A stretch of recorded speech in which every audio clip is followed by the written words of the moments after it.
काशी की पंचकोसी यात्रा बहुत प्रसिद्ध है। यहाँ सबसे लंबी यात्रा है। यह यात्रा गंगा स्नान करने के बाद विश्वेश्वर दर्शन से शुरू होती है। यात्री नदी तट के सभी तीर्थों का दर्शन कर दुर्गा कुंड से कंदवा में देवायतनों का दर्शन कर रात्रि विश्राम करते हैं। पंचकोसी यात्रा 12वीं शताब्दी के पहले भी काशी में होती रही। यात्रा के उम्र पर न जाकर इसके महत्व की चर्चा महत्वपूर्ण है। काशी अपनी धार्मिकता के लिए विश्व भर में प्रसिद्ध है। ऐसा माना जाता है कि काशी की धरती पर कदम रखते ही मन निश्चल और पवित्र हो जाता है। यहाँ लोग आस्था के साथ मंदिरों में अपने आराध्य के समक्ष माथा टेकते हैं। काशी में कई धार्मिक यात्राएं भी होती हैं, जिनका अपना अलग ही महत्व है। आस्थावान भक्त इन यात्राओं को पूरे भक्ति भाव से करते हैं। काशी की पंचक्रोशी यात्रा बहुत प्रसिद्ध है। यह सबसे लंबी यात्रा है। यह यात्रा गंगा स्नान करने के बाद विश्वेश्वर दर्शन से शुरू होती है। यात्रा 5 कोस 11 मील 84 किलोमीटर के घेरे में होती है। यात्री नदी तट के सभी तीर्थों का दर्शन कर दुर्गा कुंड से कंदवा में देवायतनों का दर्शन कर रात्रि विश्राम करते हैं। दूसरे दिन भीमचंडी में दर्शन के बाद आराम। तीसरे दिन वरुणा नदी में स्नान, वहां स्थित रामेश्वर के दर्शन के बाद विश्राम। चौथे दिन यात्री शिवपुर में रुकते हैं। 5वें दिन कपिलधारा होते हुए फिर से साक्षी विनायक पहुंचकर यात्रा पूरी होती है। यात्रा के दौरान यात्री 108 तीर्थ स्थलों और मंदिरों में जाकर दर्शन पूजन करते हैं, जहां 56 शिवलिंग, 11 विनायक, 10 शिवगण, 10 देवियों, 4 विष्णुओं, 2 भैरवों और 15 अन्य तीर्थों में यात्री जाते हैं। धर्म, आध्यात्म और आस्था की नगरी काशी अपने में इतना कुछ समेटे हुए है जिसे शब्दों में बांधना समुद्र से एक बूंद जल निकालने के समान है। काशी में धर्म लोगों का अभिन्न अंग रहा है। प्रातः काल का आगमन, यहाँ घंटा, घड़ियालों, वैदिक मंत्रों के सुमधुर स्वर एवं हवन सामग्रियों की सुगंध, आम बोलचाल में हर हर महादेव बनारसियों की परंपरा रही है। इस वक्त हम खड़े हैं पंचकोसी का 5वां पड़ाव।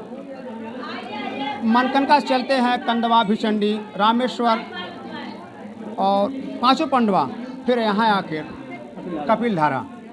यहाँ पे लोग आते हैं, दर्शन करते हैं, दर्शन करके यहाँ विश्राम भी करते हैं। फिर यहाँ से फिर मनकनका के लिए प्रस्थान करें। आइए यहाँ के महंत जी से बात करते हैं कि यह मंदिर का क्या महत्व है। गुरुजी अपना परिचय बता दीजिए। मेरा नाम महेंद्र गिरी है, यहाँ के पुजारी। क्या है इस मंदिर का महत्व कि लोग यहाँ पे काफ़ी लोग संख्या में आते हैं और दर्शन करते हैं, क्या है यहाँ का महत्व ये है कि भोलेनाथ यहाँ पे जो हैं स्वयं यहाँ पे निकले हैं। यहाँ पे भोलेनाथ स्वयं निकले हैं और जो कपिल मुनि जो गंगा सागर में हैं, यहाँ पे स्वयं आए हैं पंचकोसी करने। जब कपिल मुनि पंचकोश किए थे तभी कोई पंचकोश सब करते हैं यहाँ पे। क्या कारण था कि ऋषि मुनि ने अपना आकर पंचकोश की यात्रा किए थे? कारण ये था जब भोलेनाथ यहाँ पे स्वयं निकले, जब स्वयं भोलेनाथ निकले यहाँ पे, तो कपिल मुनि को पता चला कि जो कपिल मुनि विष्णु के अवतार हैं, विष्णु के अवतार है कपिल मुनि भी। तब उनको पता चला कि मेरे स्वामी मेरे गुरु स्वयं वहाँ पे निकले हैं, तो उनका पूजा पहले मैं करूँगा, पहले मेरा पूजा उनका मैं करूँगा। तब वो वहाँ से उठे, वहाँ से गंगा से उठे तो मनकनका स्नान किए। मनकनका स्नान किए तो कनवा गए, भीमचंडी गए, रामेश्वर गए, शिवपुर गए, सबते भोलेनाथ को बैठाते गए वहाँ पे। यहाँ पे स्वयं निकले थे। यहाँ पे आए थे दूध का अभिषेक यहाँ के किए, तो भोलेनाथ उनको भी खुश हो गए। यहाँ पे भोलेनाथ उनके खुश हो गए, ये भी खुश हो गए कि तुम मेरा पूजा पहले तुमने किया और यात्रा पहले तुमने किया। जो पैदल वाला यात्रा होता है, कपिल मुनि पैदल यात्रा किए थे यहाँ पे, तो यात्रा पूरा पैदल किए थे। तो बोले कि शंकर जी क्या बोले हैं कि जाओ, मेरा पूजा पहले तुमने किया, मैं तुम पे खुश हूँ, जाओ तुम बाहर बैठ जाओ।